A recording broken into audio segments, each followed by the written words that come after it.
दोस्तों, मुंबई के मुलुंड इलाके की राजनीति इन दिनों एकदम गर्म है। हर पार्टी अपने अपने तरीके से तैयारी कर रही है, अपनी स्ट्रेटजी बना रही है और वोटर्स को अपने साथ जोड़ने में लगी हुई है। ये इलाका हमेशा से बीजेपी का गढ़ रहा है। 2017 के बीएमसी चुनाव में टी वार्ड से 6 वार्ड में बीजेपी के सभी उम्मीदवारों ने जीत अपने नाम की थी।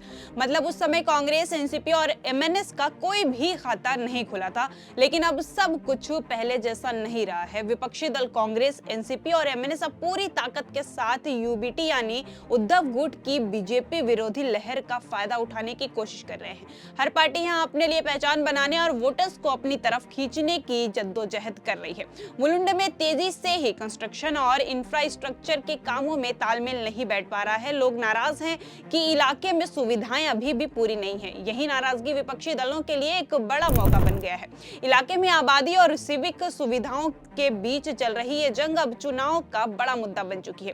2024 के लोकसभा चुनाव की बात करें तो बीजेपी के मिहिर कोटेचा को यूबीटी के उम्मीदवार के सामने हार का सामना करना पड़ा था। यानी जनता का मूड बदल सकता है और यहाँ पर सेंसेशन बना सकता है। लेकिन उसके बाद विधानसभा चुनाव में कोटेचा ने दम दिखाया और बड़े अंतर से जीत हासिल की। वो लगातार 2 बार इस इलाके के विधायक रह चुके हैं और उनकी पकड़ अभी भी मजबूत मानी जाती है। इस बार का मुकाबला और भी दिलचस्प होने वाला है। क्या बीजेपी अपनी पकड़ बनाए रख पाएगी या विपक्षी दल इस इलाके में अपनी जगह बना पाएंगे? जनता के मन में सवाल है, उम्मीदें हैं और नाराजगी भी है। हर पार्टी अपना मोहरा सेट कर रही है। हर नेता अपनी पूरी तैयारी के साथ चुनावी मैदान में उतर रहा है। क्या है पूरी खबर, बताएंगे आपको अपनी इस रिपोर्ट में। नमस्कार, मैं फिजा, स्वागत है आप सभी का 4 PM न्यूज में। दोस्तों, मुलुंड की राजनीति अब सिर्फ पार्टी लाइन की लड़ाई नहीं रह गई है। जनता की पसंद, इलाके के विकास और नेताओं की व्यक्तिगत पकड़ की लड़ाई बन चुकी है। लोग अब देख रहे हैं कि कौन अपने वादे पर खरा उतर रहा है और कौन सिर्फ बयानबाजी कर रहा है। अंदरूनी खबरें ये भी बता रही है कि बीजेपी के अंदर भी इस इलाके को लेकर रणनीति तेज है। पार्टी ये नहीं चाहती कि कोई वोट इसका हिस्सा छीन ले। वहीं विपक्षी दल जनता के बीच जाकर उनकी नाराजगी और उम्मीदों को अपने फेवर में बदलने की कोशिश कर रहे हैं। तो ये मुकाबला आने वाले दिनों में और भी ज्यादा दिलचस्प और सस्पेंस और थ्रिल से भरा होने वाला है। मुलुंड के लोग, इस इलाके के वोटर्स, हर कोई अब इस हाई प्रोफाइल मुकाबले पर नजर बनाए रखे हुए हैं कि कौन जीतेगा और कौन हारेगा। ये तो चुनाव के दिन ही पता चलेगा। वोटर्स की बात करें तो इस इलाके में गुजराती, मराठी और राजस्थानी समुदाय के लोग बड़ी संख्या में रहते हैं। वैसे तो ये लोग परंपरागत और तौर पर बीजेपी के समर्थक माने जाते हैं, यानी वोटिंग पैटर्न पहले से काफी साफ रहा है। लेकिन जैसा कि राजनीति में कुछ अस्थायी नहीं होता, इसलिए विपक्षी दल उम्मीदें लगाए बैठे हैं कि इस बार वो मुलुंड में अपनी पकड़ मजबूत कर पाएंगे और अपना परचम लहरा पाएंगे।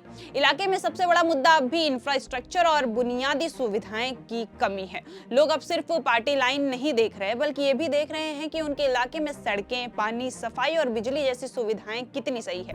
इसी वजह से विपक्षी दल इस मुद्दे को जोर शोर से उठाकर अपने लिए वोटर जुटाने की कोशिश कर रहे हैं। एडवोकेट सागर देवरे का कहना है कि इस बार मुलुंड पूर्व में बड़ा फेरबदल होने की संभावना भी है, खासतौर पर वार्ड 105 और 106 में। अब मुकाबला पहले से ज्यादा दिलचस्प होने वाला है। आपको बता दें कि अगर इस बार यूबीटी और एमएनएस का गठबंधन होता है तो मुलुंड के ये दोनों वार्ड 105 और 106 बीजेपी के लिए इतनी आसान नहीं होगा।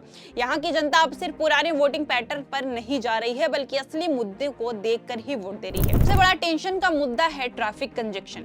लोग रोजाना फंसते रहे हैं और इसकी परेशानी बढ़ती जा रही है। इसके अलावा धारावी के लगभग 2.5 लाख लोगों ने पुनर्वास के चलते इलाके में सुविधाओं पर पड़ने वाले बोझ भी बड़ी चिंता का विषय बन गया है।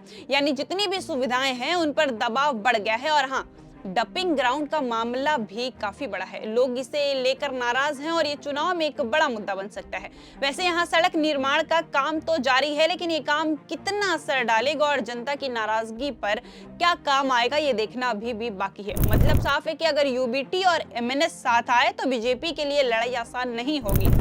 दोस्तों, मुलुंड के वार्ड की राजनीति में हमेशा से ट्विस्ट देखने को मिलता रहा है। 2012 में एमएनएस ने बीएमसी चुनाव में यहाँ एक सीट जीतकर सबको चौंका दिया था, लेकिन 2017 के चुनाव में एमएनएस बिल्कुल अलग स्थिति में थी और कोई खास असर नहीं दिखा।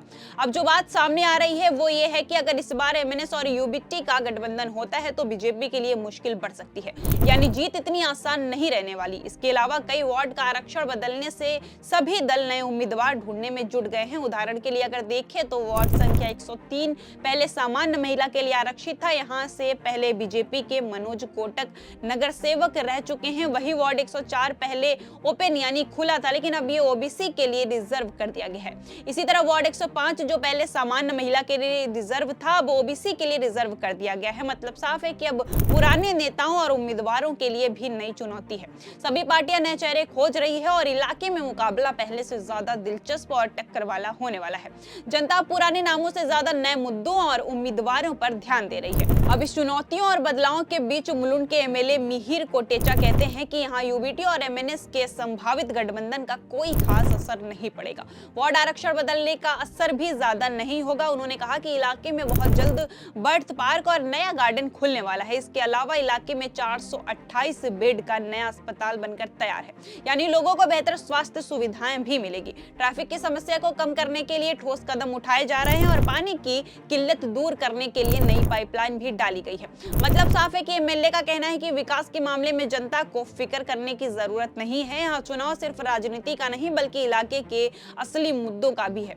दोस्तों, अब आखिर में थोड़ा 2017 के बीएमसी चुनाव के नतीजे पर नजर डालते हैं। दोस्तों, मुलुंड के पिछले बीएमसी चुनाव के रिजल्ट कुछ ऐसे रहे हैं कि बीजेपी का दबदबा साफ नजर आया है। वार्ड 107 में बीजेपी के स्मिता कांबले ने 10,505 वोट लेकर जीत हासिल की, जबकि शिवसेना की मालती शेट्टी सिर्फ 5,518 वोट ही पा सकी। वार्ड 108 में भी बीजेपी की नील सोमैया ने 9,586 वोट लेकर जीत दर्ज की। वहीं शिवसेना के मुकेश कारिया 5,516 वोट लेकर हार गए। वार्ड 103 में बीजेपी से मनोज कोटक की पकड़ सबसे मजबूत रही। उन्होंने 14,063 वोट हासिल किए, जबकि शिवसेना के गोपीनाथ संसार केवल 6,426 वोट पा सके। वार्ड 104 में बीजेपी के प्रकाश गंगाधरे ने 12,546 वोट लेकर जीत हासिल की और कांग्रेस के उत्तम गीते 5,550 वोट ही ले पाए। वार्ड 105 में बीजेपी की रजनी केनी ने 9,866 वोट लेकर जीत दर्ज की, जबकि शिवसेना की रसिका तोड़वलकर 8,385 वोट ही ले पाई। वार्ड 106 में प्रभाकर शिंदे बीजेपी ने 6,818 वोट लेकर जीत हासिल की और शिवसेना के अभिजीत कदम 4,841 वोट ही ले सके। मतलब साफ है कि इन वार्ड्स में बीजेपी का दबदबा काफी मजबूत रहा है और शिवसेना को बड़ी चुनौती मिली। पिछले रिजल्ट देखकर इस बार की मुकाबला काफी दिलचस्प होने वाला है। अब देखना यह होगा कि आखिर बाजी कौन मारता है। उद्धव ठाकरे अपनी पकड़ बनाएंगे या फिर वापस से बीजेपी अपनी जीत का जश्न मनाएगी। आपको क्या लगता है हमें कमेंट करके बताएं। मिलते हैं आपसे अगली खबर के साथ, तब तक के लिए नमस्कार।